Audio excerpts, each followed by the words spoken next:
Hey, good afternoon. I'm Trina. Thanks for coming by my website and reading up on eating well for chronic illness. Today I'm joined by my husband, David. Hello. Hello. You are yourself a person who has changed eating habits in order to manage your health better. And in fact, even a diagnosis you were given not too long ago. Tell us a little bit about that. Yeah. So I'm 41 years old now, but when I was 36, I started experiencing some symptoms that I couldn't quite explain. It took actually close to 3 years, but I was diagnosed with an illness called hypokalemic periodic paralysis, which is a mouthful, but is basically a neuromuscular disorder that basically means my nerves send the proper signals to my muscles, but my muscles don't always respond, and it can leave me partially paralyzed.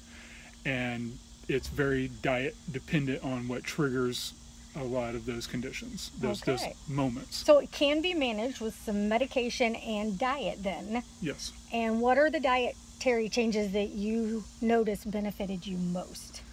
Well, the biggest thing with this illness and what everybody that has this has in common is that carbohydrates are a big trigger for it. Oh. So it's a lot like with many type 1 diabetics, where it's dependent on your insulin response. So I am restricted to no more than about 15 grams of carbs for any given meal or a snack.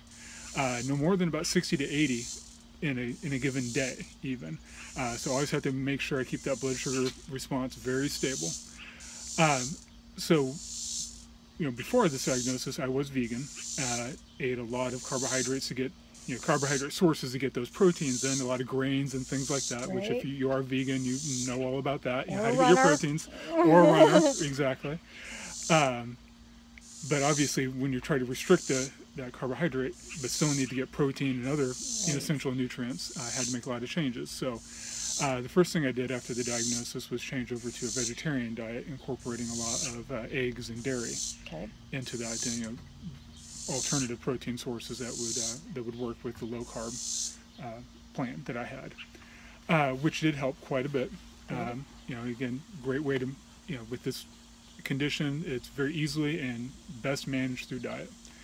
But I was still having some problems. I did switch to a new medication, but when I did do that, the doctor also recommended a new diet, which was based off the Whole30 diet, if you've heard of that, which is very similar to a paleo diet, very strongly similar. And so I did switch to that, which did cut out the dairy, but also added in animal proteins, beef and chicken and fish and other sources like that, and a lot of animal fats.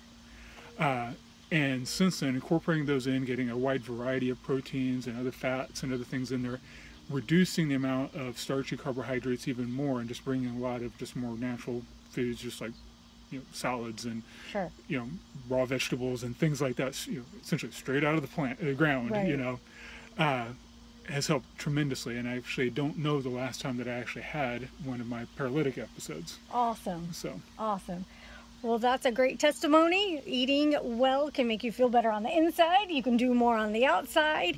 And we'll post up some of those links for you, so maybe it's something you can give a try. Not every one thing's going to work for every one person, but hopefully it'll help you get started on eating well for a chronic illness. Have a great afternoon. Bye.